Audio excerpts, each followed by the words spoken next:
It is Game Time Decisions here on SportsGrid, a show who got ready by figuring out just how bad the Major League Baseball lockout is going to be and trying to remember Bez Mabang. Bang. He started for the Jazz last night. I've never heard of him in my life. He was minus 34 for Utah. Other starters were plus 6. So the tank has never been more on. Kevin Walsh, Gabriel Morency. Gabe, how we feeling? Ready to rock, Kevin. Some interesting situations tonight. Light night in the National Basketball Association. We've got a couple of college basketball games, NIT games. A unique situation in which we have teams playing each other for the 4th time this year, Kevin. Tulsa and Wichita State are playing for the 4th time. They played 2 times. Yeah, you believe this? They played 2 times in the regular season. They played in their conference tournament, and now they're playing again in the NIT. You can't make this up. So I find that to be an intriguing handicap, actually, tonight with the NIT. And last night we only had 1 game in the National Hockey League. Tonight there's a full slate of games. And tonight there's a lot of teams, Kevin, that are battling for a playoff spot. The postseason's around the corner. The playoffs start April the 19th. It's getting real right now in the National Hockey League, and you have numerous teams that are pretty much in playoff-style games right now, and some of them are playing each other, including Ottawa and Detroit tonight.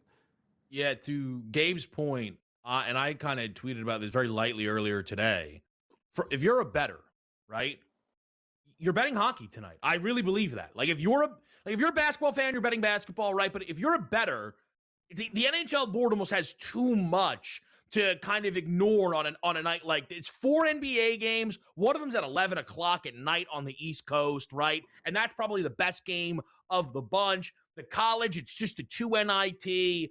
It's kind of the NHL that really steps up and grabs the podium, if you will, here, Gabe, on this Tuesday night. Yeah, you're right. On any given night, we talked about it with the WBC. It just felt more important than the NBA and the conference games that were going on at the time. And not that they're not important. Anything that you bet on, it's all important. But there's a level of competitionness to it. Now, when you're betting on something, you want to know, all right, you want to bet on a Pacer and a Sacramento King game, or do you want to bet on an intense NHL game between 2 teams that you know you're going to get 100 million% from? Now, you could argue it's a tougher handicap at times. But tonight, the NHL kind of does take center stage. And there's a lot of surprise teams, man, that are in the mix for the playoffs right now that people did not expect, Kevin, like the Columbus Blue Jackets of the world, the New York Islanders of the world. Let's start off with the Islanders, actually, playing the Blackhawks tonight. So a classic example of you have a Blackhawk team not playing for anything besides just trying to end the season strong. But they do have a great young player in Connor Bedard. He's knocking on the door. He's got 29 goals, so he's gunning for his 30th goal. They've actually played, relatively well. They're like 3-2-2 type of deal over the last, 6-7 games, etc. They've been competitive, and you get the Islanders who are just fighting for their playoff lives right now, Ken. But you saw last night, we talked about it with the Orlando Magic. We see it in the NFL all the time. Just because, a team needs to win to get into a bowl game doesn't mean they're going to win that game. And in fact, if you're going to win this badly this late in the year, means you're not fully trustworthy to begin with, right? So, just because the Islanders need the win tonight, Kevin, doesn't automatically mean they're going to get it. But I do think the Islanders beat the Blackhawks tonight on their home ice. Yeah, I think there's a couple of spots tonight where, from a money line perspective, minus 150, minus 160 isn't a bad bet. There are a few teams, especially out west, where, for some, I don't hide it, right? It's more swooping for me. I lean on Gabe when it comes to the hockey. But obviously, I kind of know my way around a slate.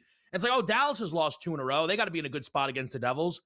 The Stars kind of lose in bunches is one thing I noticed with this team, right? Even Vegas, Gabe's not playing as good of hockey as we come to expect. Now they're on the road at Winnipeg, right? It takes one good performance where those are 2 prices where I thought I'd go in, okay, maybe some value on the favorite. I backed off both of those games.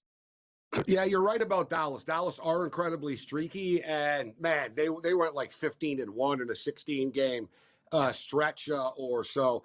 And I'll tell you what, the Devils, who people kind of gave up on, right, are suddenly red hot right now and lighting the lamp all the time. So that is an entertaining game.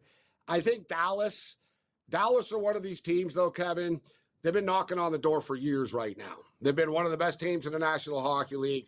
I think they just sort of see a finish line right now as far as the playoffs are concerned. Pretty beat up as well. They were exceeding expectations despite all their injuries. I think a lot of teams in the West are like, all right, let's just see what happens when we get to the playoffs and try to get healthier. The Oilers are going to be without Leon Draisaitl, though, so they're in a tough spot. For me tonight, it's the East Coast, and we'll have in our picks of the night, but a game that really catches my eye. Listen, the Canadiens and the Hurricanes is going to be an entertaining game. These two teams played earlier this year, and it was a 7-5 game. They scored 12 goals, all right, and both these teams are red hot offensively. There's a reason why the total is shaded to the over 6.5. But this Blue Jacket Flyer game, Kevin, is a big one, man. It's a massive game for both teams. I think this game's going to play like a playoff game. I think the scoring is going to be at a premium here. I'll be surprised if this game goes over the 6. We have an even 6 right now at -120. I really like the under of that Blue Jacket Flyer game. I want to pick up on that Montreal Carolina game you mentioned. This is a solid Canadiens team. Carolina, though, are one of 6 teams right now who have 90 or more points. And again, I was like, man, I wonder how Montreal has performed against those teams. And they're pretty much 500 against all of them. 2-2 at Buffalo, 1-1, Dallas, Colorado, and Minnesota. They were swept so far by Tampa Bay. They're up 1-0 on Carolina. And the Canes, for a while now, have been playing really good hockey since early January, 21-5-3. I found like a -129 on Carolina on the road. It's not even meant to be disrespectful to Montreal as a home dog here, but I think this is a good spot for Carolina, Gabe. I actually took their money line here on kind of a Hockey Night Tuesday. I thought that was worth a look. Listen, the Canadiens have beaten Carolina 3 of the last 4 times that they played. The Canadiens, one thing with the Canadiens, Kevin, is it's, hockey, a lot of it is styles makes matchups. A lot like basketball. The Canadiens are a run and gun team. Like if they were a basketball team, they're bombing threes. They play fast break hockey. They put the puck in the net, this team. I mean, look, they're 40-27 to the over, guys, on the season. All right. And you look at Carolina, 38-30-2 to the over on the year. So both teams like to can put goals, in the net. And it's almost like the Canadiens match up well with better teams, Kevin. Like they're one of these teams, like the Florida Panthers have won 2 cups in a row, and the Canadiens own them. And Paul Maurice basically said, I've never really figured out a way how to play with them. He goes, their style, they don't play like other teams in the NHL. They really think offense first. Other teams kind of like don't make a mistake. The Canadiens will live with making a mistake. So he basically said, I've never really figured it out. And the Canes kind of get caught up in it. The Canes figure, you know what, we're better than them. Fine, let's just get into a track meet with them and see what happens. But oftentimes they've been on the wrong side of this with the Canadiens. I didn't play the Canes tonight. I think this game can go either way, but I do like the first period over 1.5. I'm expecting goals in this one tonight. One thing I do really like on this NHL slate, and it's just right up my alley. Like I know, Gabe, when it comes to the NBA, you say be careful with some of the stars. But I like bounce back spots for superstars, and Nathan McKinnon obviously having an unreal season. Didn't register a point in his last game for what was the 15th time this season. In the next game, 11 of 14 so far, he's had at least 2 points. He's had at least 2 points. Here. So we got a -110, Gabe, on McKinnon to step up here. But I kind of like the under in this Penguins-Avs game a little bit. A little 6.5. You're getting around +105. But maybe McKinnon kind of, dominates it here. We got a big NHL card. We'll get to the NBA, talk a little baseball, game time decision. We're live on SportsGrid.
All right, back with you guys right here on Game Time Decisions. There's a couple of different things that we can get to. The one thing I wanted to ask you about, Gabe, and I feel like I know the answer, but I can't help myself, right? Like we said, it's a lighter Tuesday. The one thing that is probably going to get an abnormal handle tonight is the TGL, the Tiger Golf League. Yes, sir. Because Tiger is golfing. Listen, I'm being so honest. I know you're not supposed to, as a host, bring things up that you don't know a ton about, but we kind of roll with the punches here occasionally. I believe it's like the final. I don't think his Jupiter team is very good. So he's like swooping in for a championship here. I don't I don't know what kind of state he's in, kind of thing, Gabe, but I see they are huge dogs here against LA. Yeah, I'm glad you brought this up, actually, because I find it interesting as well. I followed the TGL more closely last year than I did this year. I found that this year that their schedule wasn't as favorable. I don't know. They seemingly were always going against something. Last year, they seemingly, to me, they found sort of better isolated spots for it, right? It seemed to me they were very conscious of it last year. All right, you know what? There's nothing really going on here. Like they started on Monday nights after Monday Night Football type of deal. This year was kind of a weird, they were always against something all the time. You're up against, like seriously, why would you want your TGL playoffs against March Madness? Right? Because it is a fun league, actually. Right? If, it's golf, but, it only takes an hour and a half or whatnot, right? So it's not 4 days. You can bet on it, etc. But I thought the same thing, Kevin. I'm like, so you're telling me that it's the finals now. The guy hasn't golfed once all TGL season, and you're going to drop him in the finals now, right? Yeah. So they lost the first match. It's a best of 2 or 3. They lost last night. If they win tonight, they play another match tonight, right? So there would actually be 2 tonight. And as you stated, I'm trying to find for the match odds, but instead it's just LA to win at -550. And I see match 2, which is, I think, the Tiger match, Gabe. I see LA -150, Jupiter +120. All right. So basically, that's if it goes, because there's 2, right? Who's going to win it outright? Or you think Team Jupiter are going to send this to a third game type of deal? So you're saying it's match 2, the match 2 price. Yeah. I think it doesn't go 3. I think LA finishes them off. Tiger back. Yeah, here's the thing. Their team is Tommy Fleetwood, Justin Rose, and Sahith. That's what I'm saying, bro. They're locked in this team. Like, I'm looking at this, and I think it says that like Tiger is matched up specifically against Tommy. Tommy Fleetwood's one of the 5-6 best golfers in the world. Tiger Woods, this is again, and I'm is Tiger playing in this because it's helpful, or he's Tiger and it's his league and his team? You know what I mean? Well, the Masters is around the corner, so we'd like to get, there's always the drama whether he's going to play in the Masters or not.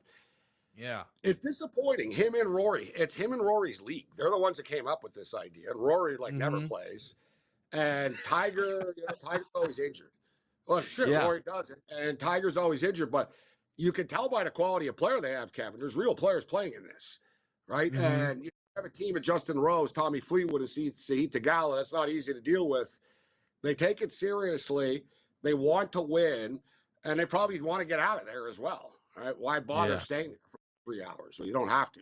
So I think LA, I think it's good parlay material. I'm glad you brought it up. It's like, what do you see? I got a -550 for LA to win it all. I see -410 for LA.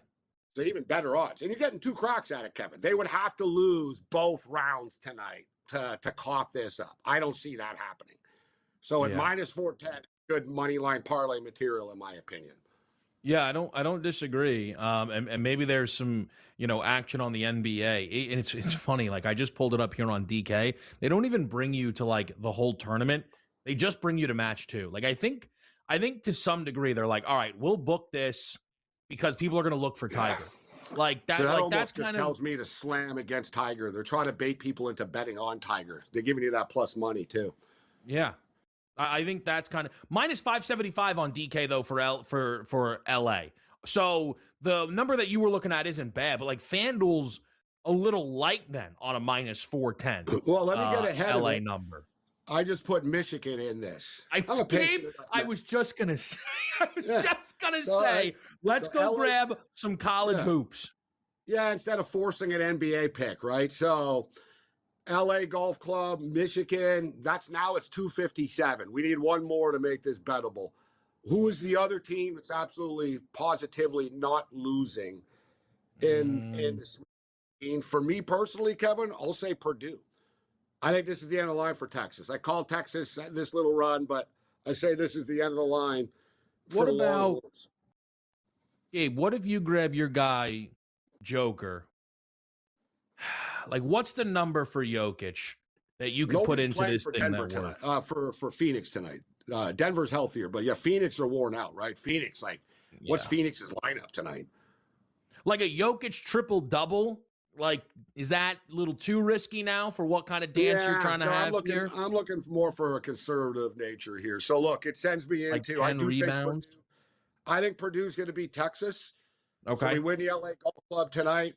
Purdue wins on Thursday night, and then we ride into Friday night with Michigan at minus 121 in our back pocket. Yeah, it's really good. As opposed to minus 550 on the money line right now. That's really good. Kevin, I don't know about you, but all right, Arizona locked to beat Arkansas? No. I don't think so. Are Duke a lock to beat St. John's? I don't think so.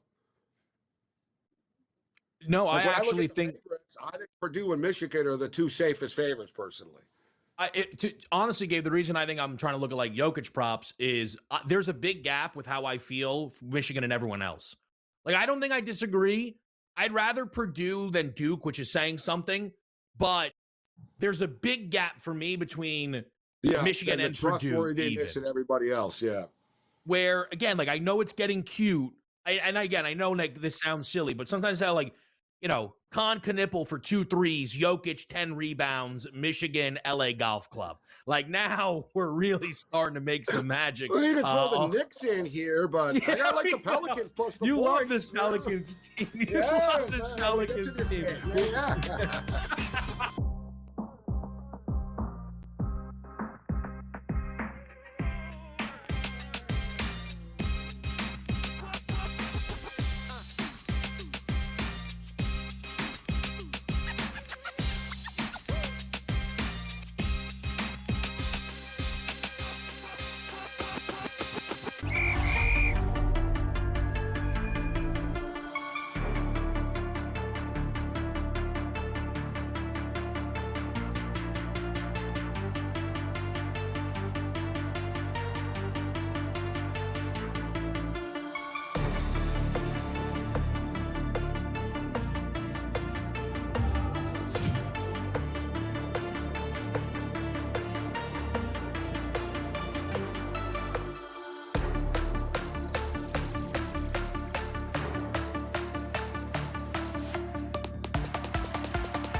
Back here on Game Time Decisions on SportsGrid, joined by Craig Mish, host of Newswire, Pro Baseball Today, covering all things Major League Baseball for us. Craig, I want to start with the news out of Chicago.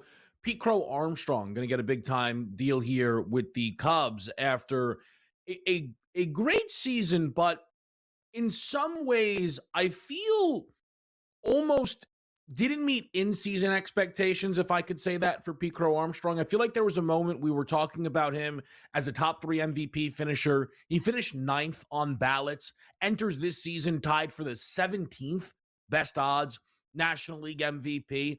I'm curious what you think of the player in Pete Crow Armstrong, a guy I feel like the Cubs need to be one of the, certainly a top 10 MVP level candidate, right? To kind of live up to their own expectations. Yeah, I mean, Kevin, it's a little bit deeper than that. Like, if first of all, the deal like buys out arbitration years, so let's just start with that. This is not $300 million or $200 million or anything like that. I think you probably also noticed that there was another extension announced yesterday, Philadelphia Phillies with Christopher Sanchez too. So why is this? The bigger question, Kevin, that we should be asking is, why is this happening now? This could have happened last week, could have happened the week before. It is goodwill season, Kevin. It is goodwill season. We want to make sure the fans are buying those tickets. We are committed to opening day. I like that. We are committed to spending them. I mean, look, it is what it is. Like, this is what you do to fire up the fan base. The investments that the clubs made in both those two players are not monster investments. They can easily be done, by buying out one arbitration year. Now, the player has to want to do it too. But I wouldn't look. I understand where you're coming from with this, but I wouldn't look at it much deeper than that. Especially with the teams like Philadelphia and Chicago. Like, this is nothing. This is easy for them to be able to pull these off. Yeah, and I don't mean to say, it's not worth it to. Again, my thought on paying players in Major League Baseball, especially until maybe we get a salary cap, is pay all of them. It's more so about the Cubs delivering on, some expectations, right? And can this team go out there and win a Central and make some noise in the postseason? One of the offseason moves they made, Craig, is bringing in a guy that you would be familiar with in Cabrera, actually, right? Coming over from Miami. I'm curious what your expectations are for him, because I feel like the Marlins over the last decade or so have been a very intriguing team when it comes to young arms. And Edward Cabrera, I think, fits that mold. What do you think he could bring to Chicago? Well, Edward, to his credit, and really, you want to give the Marlins credit too, that's fine. But to Edward's credit, really put it together for the first time in a long time. He had done this, Kevin, over the course of years with Miami in little gaps. But it just kind of felt like every time Cabrera was about to take that next step, there'd be some issue or injury or finger or just something that would keep him off the field. I mean, there were talks at the end of last year that this guy could miss a year with a potential injury to his elbow, and ended up pitching through it and pitching fantastic. And the Cubs are obviously buying that he is okay. So all the credit goes to the player at this point, because I did not see this coming. I did not see him being as good as he was or is. But this was also Miami, I think, on a little bit of a sell high, saying, hey, look, like, I mean, we think that this is the best that we're going to get here. And we also need to get our offense a little bit better. So they got this kid, Owen Casey, in return. But if Cabrera is healthy, I think he's going to have a good year for the Cubs. Craig, let me stick with the Marlins for a second. Occasionally I'm like, do I ask Craig about the Marlins enough? Like, you know what I mean? But I know you talk plenty Marlins. But Sandy Alcantara is obviously a guy we talked about a ton last year. Stays on the team, right? Up and down season for Sandy. As we sit here, a couple of days away from opening day where he's going to get the baseball, what are your expectations with Sandy for this baseball team? I think that he will be much better than he was last season. Hard for me to say, Kevin, that he's going to be as good as he was when he won the Cy Young, because how many guys win a Cy Young? Like, in the history of baseball, not that many. Maybe somewhere in between those two spots. I think that's fair. I've known this guy longer than anybody, I think, in the media, in South Florida or anywhere else. I know him going back to the Cardinals. He's really, really motivated to have a big year. So, look, I mean, they play the Rockies opening day. I would assume the Marlins have a good shot to win that game, but over the course of the year, I think he'll be better. Yeah. I'm curious, Craig, is what the expectation then is if he starts to have a good year of him then staying with Miami. Because I mean, I remember there, and you know this obviously, Craig, right? Where people were like, he'll be gone before April's over last year, right? So they said last year, right? Right. And people were, so I think it's going to be one of the fun things to follow. It's a team who flew over the win total last year. We'll see what this year brings. Craig Mish, we appreciate it. As always, we'll be right back here on SportsGrid.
Game time decisions back with you guys right here on SportsGrid on a Tuesday night.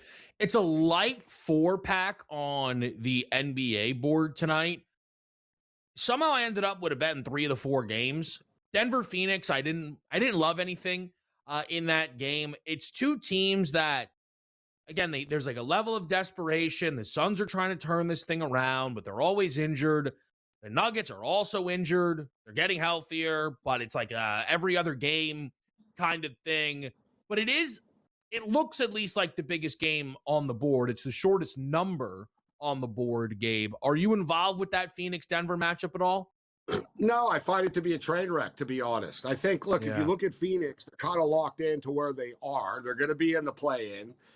They're just not the same team without Dylan Brooks, but they don't have Grayson Allen. They don't have, they don't have anybody, right? It's basically Devin Booker versus the world right now. So I think they're just trying to survive and get to the playoffs. If I played anything tonight, I think Denver do get it done.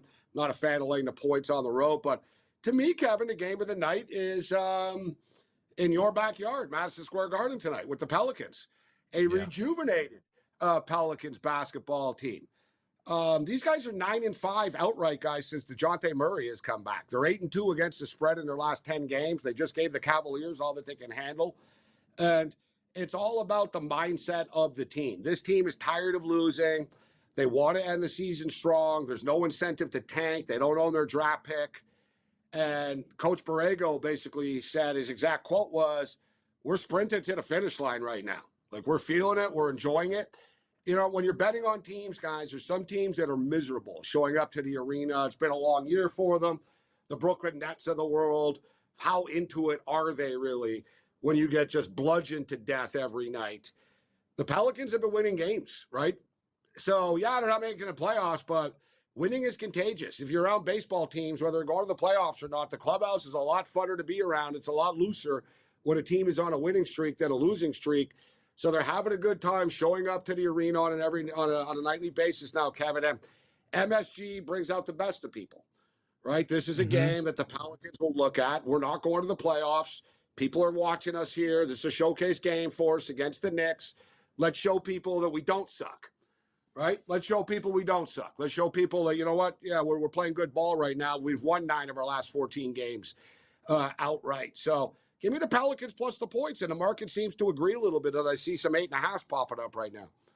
Yeah, I think it's the only way I would play it. Just look at the last 4 games for the Knicks because they play Golden State, they win by 3. Oh, okay, we better make sure we're locked in against. But Gabe, they don't know how to stay locked in for 2 straight games right now. Golden State by 3, Indiana by 26. Brooklyn by 1, Washington by 32. So tonight, just the way the Knicks, they are who they are. They're going to see New Orleans, and they're going to be like, oh, New Orleans? Like, I don't know if it's Jose Alvarado's going to play, like, the best game of his entire life, which would be annoying, because I'm on a Jalen Brunson prop, but that the Pelicans aren't the Wizards right now. They're not the Brooklyn Nets now. Like, if you look at the Knicks streak, Utah, Indiana twice, Golden State, Brooklyn, and Washington. I just talked about it. All teams, and look at Golden State now with another gruesome injury, right? But like Washington and Brooklyn are just complete disasters. Indiana are stumbling to the finish line right now, although big win last night for them against Orlando. And then we got Utah here. So as you stated, I think the Knicks players might be complacent. And I don't know. I actually think they're probably kind of aware, right? I think guys kind of know what's going on around the league enough to know that, yeah, the Pelicans actually don't suck right now. Or at least I think Mike Brown will know, right? And bring this up. That, oh, by the way, guys, just for the record, just throw the numbers that I did. You know, these guys are actually 9-5 in their last 14 games, and they're going to show up tonight, right? So yeah, I like the Pels plus the points, but good call by you. It seems to be all or nothing with the Knicks. Yeah, I took Brunson, 10.5 rebounds plus assists. He was 8-1 over that number until he missed it last game. So 8-2 in his last 10. He's been passing more. Someone woke Brunson up and said, hey, we don't need you scoring 32 a game. Like, we need you to close fourth quarters. When you score 30, Towns does nothing. Brunson, right, or Bridges does nothing. OG does nothing. Pass, rebound, then close. And Brunson started to figure that out. You just said, so, and I knew Indiana obviously won yesterday because I bet Orlando. I don't know how much money it would make. Probably not that much. But they just snapped a 16-game losing streak, Gabe. The Pacers have 10 games remaining. Do they not lose all 10 of those games? And could it actually be worth just rolling over the other team's money line? Like, it's going to be some gaudy numbers, but how in the world does this team win again? I almost think the opposite, that we're going to be getting these massive money in the line numbers. Yeah, can they steal 1 or 2? Teams get complacent late. Bad teams win late in the year. Right? Yeah. Better teams think it's going to be a cake. Like I'm sure last night Orlando thought, all right, yeah.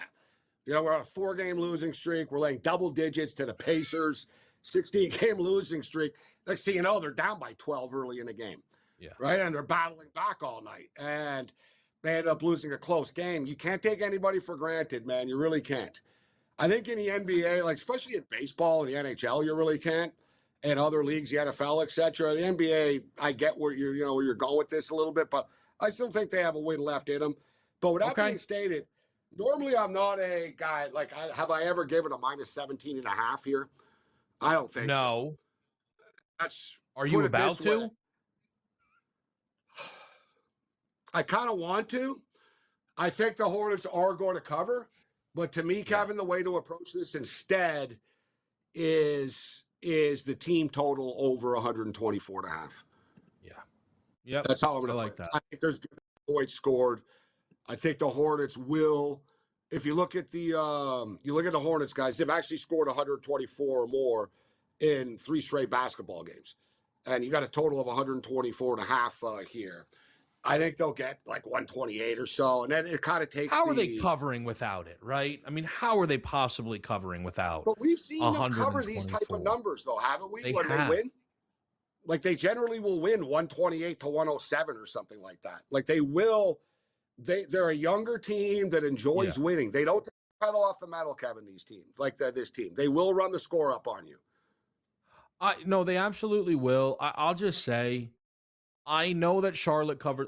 By the way, I'm not taking Sacramento because I've done this a few times this NBA season where we did it the other night, Gabe. Let me just throw it out here, Kevin, for people. Go for it. Like, look, they beat Memphis 124 to 101. They beat Orlando 130 to 111. They beat the Miami Heat 136 to 106. Does this sound like a team that takes the pedal off the metal? No. Right? Like they win big. They're getting into the 130s. So and then you add in the point spread. Are Sacramento really going to score 120 tonight on them? 115? Not to mention the Kings get absolutely lit up defensively as well, guys. Look, the Kings are coming off a rare win. They beat the Brooklyn Nets 126 to 122. Before that, they gave up 139 at Philadelphia. They gave up 132 to the San Antonio Spurs. That's why I'm saying I like Charlotte team total over here. I think Charlotte will get into the high 120s or at least into the 130s and sail over this 124.5.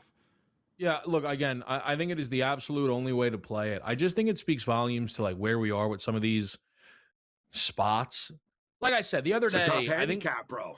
I think we took Brooklyn plus 19.5. We were 2 minutes into the second quarter. We weren't covering. It's like, hold on a second now. Like, you know what I mean? So these games, they get violent. But I now need to see the next time Sacramento, like, is there another game left against a monster team? Not really. I'm just like, Charlotte is laying 17.5. They're 37 and 34. But like you said, Gabe, they do win big. They win big. Looking ahead tomorrow, the Lakers are against the Pacers tomorrow. That's going to be a pretty chalky road number right there. 15.5? Oklahoma City are in Boston tomorrow as far as real games are concerned. That's good. Atlanta, Detroit. And how about that was an impressive win for Detroit last night without Cade Cunningham. Let's give credit where credit's due. Yeah, they keep stacking them. We'll be right back on SportsGrid.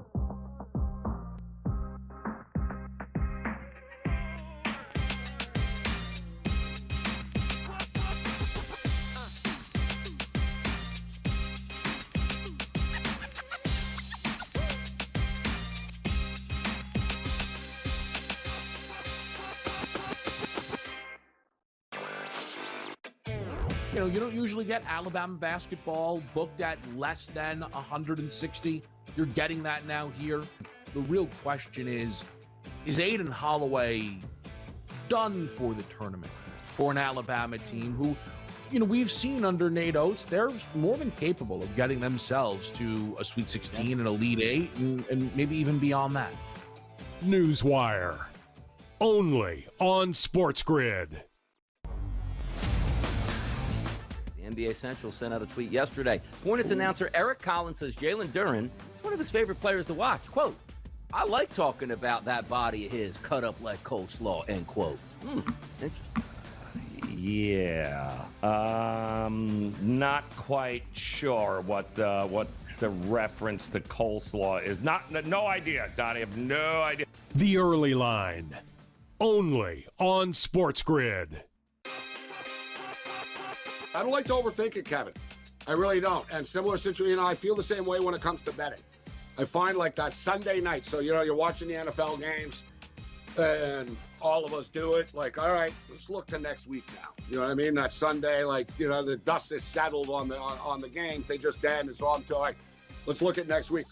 My first reaction is always the best reaction. Game time decisions only on SportsGrid.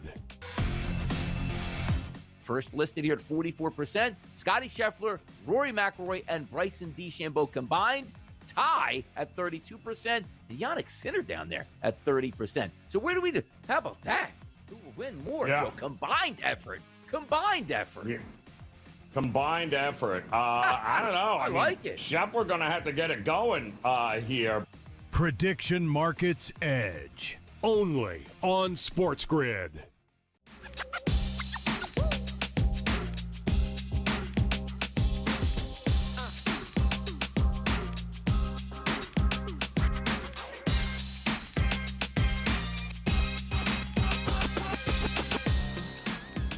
Game time decisions here on a Tuesday night. Tomorrow night, we have Yankees-Giants, a real Major League Baseball game, which is remarkable because it feels fast. You know, we talked a little bit, Gabe, that we were going to get into some futures today. We also have all of tomorrow to do it because it's not like there's no games are going to start before we're live tomorrow, so we'll have all the time in the world here. But give me an idea kind of where you're at right now, a couple of days away from baseball really, really getting underway. You know, just as far as this game is concerned, we'll handicap it tomorrow, but Logan Webb, somebody that did participate in a WBC, are the pitchers that pitched in the WBC going to be a little bit even more ahead than they normally were?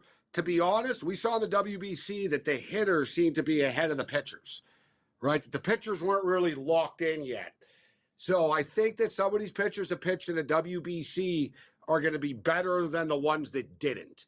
So that's something I'm keeping my eye on. But as far as win totals are concerned, I'm starting to put together a little bit of a portfolio, Kevin. There's a team that I've been playing for. I played them last year to the over, and they ended up getting there despite losing 20 or 21 games during a stretch. And that's the Athletics, whatever they're called now. I guess they're just called the Athletics, right? But speaking of the WBC, they signed Severino. So you add Severino to the staff. You know, last year, Kevin, they were voted by Major League Baseball players to be the breakout team. Like every year, the Players Association has their own vote. Who's going to be the breakout rookie of the year? Who's going to be the breakout star player? Who's going to be the breakout team? And players like unanimously almost said, yeah, you know, the Athletics are really good, actually. The Athletics have a lot of good players. They struggled to adjust to the move to Sacramento, right? They found out that their clubhouse is basically a tent, right? It was more minor league than they even realized. Yeah. I think they fixed things a little bit. I think their pitchers have adjusted to pitching in this park now, something that they got thrown into basically a sandbox in the Sacramento desert in the heat. It was a completely different dynamic pitching. I think they're sort of adjusted to this as evidence of the fact, guys, that they went 53-46 over the last 99 games of the year last year. All right. They were a plus 500 baseball team. You got a 76 and a half on the board here, Kevin. 75 and a half, 76, 75 and a half. This team's going to win more games this year. I'm high on the Athletics to go over their win total. Yeah, I think that's fair. I know there's a lot of people excited about Nick Kurtz as a if it's not Judge AL MVP winner, right? Like it's actually really interesting, Gabe. When you look at the awards, because I love a good awards bet. I love value, but the four main awards, right? MVP, Cy Young, AL, NL. We just kind of all the favorites came in, and it feels like the only thing that can get in the way is injury. Like I almost, and I might do it. I may. So are you saying you just think Judge is going to win the MVP? He's going to rack it up again? If he's healthy, Gabe, he wins it. Like Bobby Witt's not there yet. Cal Raleigh might not even be good. J-Rod can only play for half a season. So like it's just. How about here's one player that looks like he's really ready to break out. Junior Caminero. I think he's really good. I think he's a really good ball player. Ready to break out. Does his team win enough for him to get the recognition, right? That's going to be a problem for him. But yeah, I'd like bigger odds, but I'm just talking about a player that is lethally good, right? That is ready to break through. And we'll see what happens. I look at Cal Raleigh here pretty high up on the list, Kevin. Mm-hmm. I don't believe he's going to have the year that he had last year. And you want to talk about coming off the WBC, we'll see. I mean, he didn't have a single hit in the WBC, right? So we'll see if he can sort of flick that switch now that the regular season is starting. Yeah. I think like in the MVP market too, J-Rod, his teammate's kind of a popular trendy pick. Yeah, because J-Rod there's no value with Aaron Judge though, right? No. I mean, is there value in Ohtani at minus money before the season starts? No. They're just, you can't do it. Just from we talk about certain gambling rules. I'll cross over a teaser, Kevin. Like I'll break some gambling rules. Yeah. I'm not betting minus money for like a season-long award prop. right? One hamstring, one groin, boom, pop goes. There goes your, the bubble is popped, and here goes your bet. But with that being stated, if Paul Skeens stays healthy, is he not winning the Cy Young this year? If Screwball stays healthy, is he not? If Screwball stays healthy, is he not winning Cy Young? Like, it does feel, gosh, and I hate sounding like this because it's just like bleh. But it's like you've got four guys. You're getting plus 300 there. Right. Because that's the thing, too. Like, it's at least you're getting, you can live with that. Like, Otani's minus 140, right? So I can live with a Screwball plus 300. Like, who's really, like, the real competitor here? Is Jacob deGrom going to stay healthy? I know he stayed healthier last year. He's not the same, right? So, Garrett Crochet, Hunter not Brown, good enough odds for me. Yeah, he'd be the one, actually, and you're getting 12-1 there. Max Fried's not winning the Cy Young. Cole Reagans ain't winning the Cy Young. Valdez goes 6 innings every game. That's not going to get him the Cy Young, right? Like 5 innings, that's his thing. Yeah. He's not going to get Dylan Cease ain't winning on the Jays. So to me, yeah, you read my mind. I'd say, Scooble, like, I don't hate the price at plus 300. And if there was the outlier guy, I would say Hunter Brown at 12-1. Yeah, I tend to agree. I wonder if part of the reason the Screwball and Skeens numbers are, essentially double, right? The MVP prices we're looking at is people are so worried about pitcher injury. So worried about pitcher injury. But you look at Skeens, like, there's more competitors to me in the National League, right? To me, it's a little bit more wide open. Yeah, Skeens is great. Yamamoto's a badass, right? Yeah, we've seen Yamamoto in big games. He's going to put up crazy numbers this year. Sanchez, we saw Sanchez in the WBC. He was erratic in his first start. He's going to be a strikeout machine, but is he winning the Cy Young? I don't think so. Logan Webb's dangerous. Chris Sale, Blake Snell, but once again, it kind of feels like a two-man race here. Yamamoto and Paul Skeens. Yeah, maybe one dark horse, right? Where it's like, oh wow, Yeah. I don't know, Tyler Glass now stayed healthy, right? Kind of thing. But it's very interesting, those MLB awards. We'll do more of it tomorrow. Rest of the card after the break.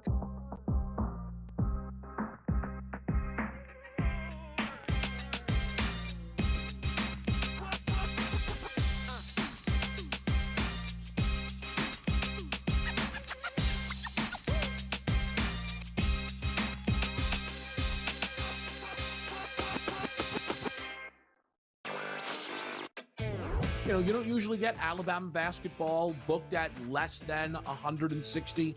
You're getting that now here.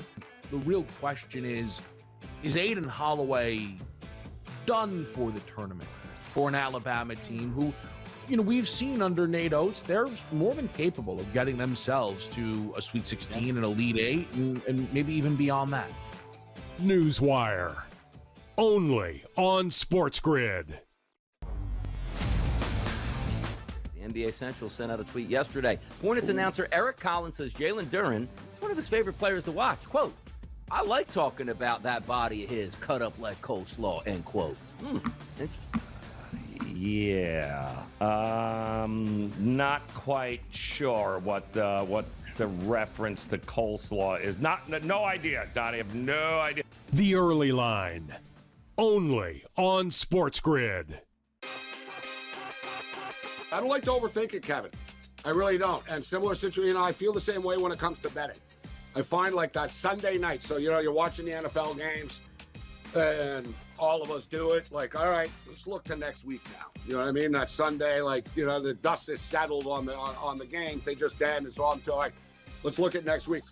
My first reaction is always the best reaction. Game time decisions only on SportsGrid.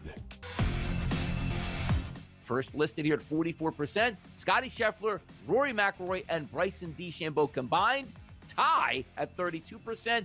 Yannick Sinner down there at 30%. So where do we do? How about that? Who will win more? Yeah. So combined effort. Yeah. Combined effort. I don't know. I like it. Scheffler going to have to get it going here. Prediction Markets Edge. Only on SportsGrid.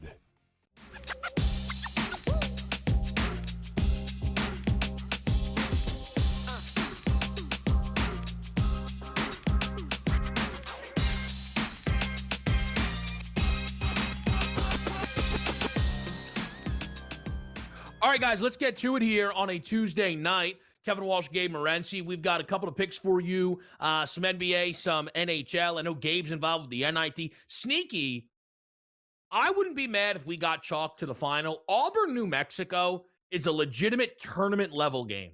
Like, I actually am happy to see that both of those teams have kind of shown up here so far in this tournament. Now, again, we'll see if chalk holds it. It's not how it always works, but I think both of those teams have been pretty good in that respect here. Talk to me, Gabe. What's your card here on this Tuesday night? Yeah, I was tempted by that New Mexico game, but St. Joe's have been really good to me, Kevin, in the NIT. All they've done is just roll through the West Coast and get it done, but it just might be asking too much now. Their third road game in a row on this road trip, similar to an NBA team. I'm going to start off with the NIT game here. I talked about this earlier, guys. Interesting scenario here with Wichita State and Tulsa playing for the fourth time this year. Kind of feels like a Tulsa spot here now. Wichita State have beaten them the last 2 times. Tulsa beat them the first time this year. 2 of the 3 games were track meets. And the number's been going up all day. It was 152.5. It's up to 154.5 right now. This is winner take all. Loser goes home. They don't like each other. They play each other all the time. And it's generally a track meet as well. A lot of fouls late in the game. Let's go over the number with Wichita State and Tulsa. NBA basketball. We've been riding the Pelicans, as you know, Kevin. We're going to keep on riding the Pels. Give me the Pels plus the points. Give me the Charlotte Hornets over 124.5 team total over tonight against the Sacramento Kings. Montreal Canadiens and the Carolina Hurricanes over 1.5 in the first period of play.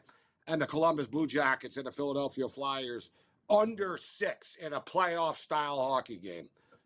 I got involved with some NHL myself here on this Tuesday night. I did take Carolina on the money line on the road against Montreal. Montreal would be looking to go 2-0 on the season on these guys. They are good. Gabe's right. They are good against the better teams. The only team that's has 90 or more points that they haven't beaten is Tampa Bay. It's impressive. But taking 2 off Carolina feels like a lot. They're playing good hockey, minus 129. Did take the under in the Avs-Penguins games. These teams played a week ago. Colorado gave up 7 goals. Feels like they come into this game very dialed in, but I'm also playing Nate McKinnon for 2 points. Didn't have a point last game, 15th time this year, 11-3 on a bounce back of having 2 or more in that next game. I even messed around with some like McKinnon 2 points, under 5.5 goals, plus 450 type of situation. So we had a little bit of fun on the NHL slate. 2 rebound assist props for NBA point guards. LaMelo 11.5. He's been really, really good, and they should do whatever they want. Kind of goes hand in hand with what Gabe's looking at there for their points. And then Brunson at 10.5 tonight against the Pelicans. He's got to get back in that assist column. And then the one that I'm almost disappointed in myself, but it's like they owe me kind of thing. Orlando plus the 11. Back. I just have to keep going with it, Gabe. I don't think they can win. Maybe. I'm not even bothering with the money line, but plus 11, this team's got to show up here, Gabe. And let's not forget about our, for the patient players out there, get a little TGL golf action here. Yeah. LA Golf Club to beat Tigers team. So minus 550 or minus whatever number you can get to win it all. Parlayed with Purdue money line and Michigan money line becomes minus 121. I don't think that's that bad. I don't think it's bad at all. I kept basically just, hey, Gabe, what about Jokic? What about Jokic? I might just do LA, Michigan. I found Jokic 19.5 rebounds plus assists. So that gets to minus 116. So basically, the whole idea is get to Michigan with a good number here. Let's see what the team in the back have. Gosh almighty, these are some options here. Knipple, Anunoby for 15 each from Chris. Who satellited in like a 4-man 1+3 parlay yesterday. Dylan Gunther, hope I got that right, on the Mammoth for a goal, plus 180. And then Gabe, it's got to be right up your alley. Malik Monk, 3 triples from AJ, even money. Yeah, Malik Monk's coming off a massive night, though. That's my problem with that, about guys going back to back, right? Malik Monk, a little too chalky, a little... Would you Neek Clifford? Like, I'm trying to think about who on that Kings team would have worn. Is Precious Achua still for them? He's out tonight, actually. No, we're not betting any Yale player props here. I I think like we've how got you're just hell-bent on getting Jokic in, too, tonight.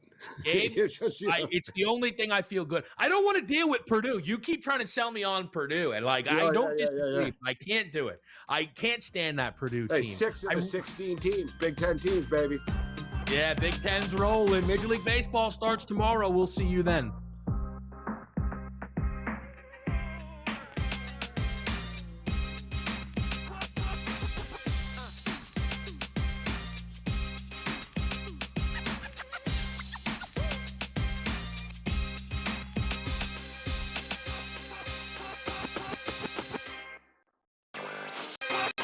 About the expansion stuff. Yeah, but doesn't it make a lot of sense, Kevin? So, but it's 28-29. He's already talked about, I'm playing in the Olympics in 2028. Retirement isn't on KD's mind right now. Play in the Olympics in 2028, and then a 2029 season, play where it all started, baby. Seattle. Game time decisions. Only on SportsGrid. We are really starting to see that slowdown, and we're anticipating it with March Madness this year. Obviously, you don't have as many states going online. Gone are the days when you're adding 10 states every year, so the numbers will inflate that way. And I mentioned prediction markets taking money as well. One firm, HG Gambling Capital, estimates that they'll add about another $500 million in bets. Newswire. Only on SportsGrid. I do believe there are causes for players to become basketball drunk. Thursday, Friday, you're sitting around a hotel and all you're doing is watching ball. And then you go out on the floor and you're a little bit groggy. Yeah, because all you've done is you've laid in that hotel bed and watched game after game after game. And you get caught up in the emotion. Like everybody in the country was. Outspoken with Dan Cilio. Only on SportsGrid. Get 50 home runs. He only stole 13 bases. Boy, he only pitched to a 4.15 ERA. Yeah, he's not the MVP. Like, who can steal it from him? If Ohtani plays the whole season, who can steal it from him, Tom? It has to be something so dramatic that it will bring pause to the voters to say, hey, Ohtani's great. He was a good pitcher this year. He was a really good hitter. But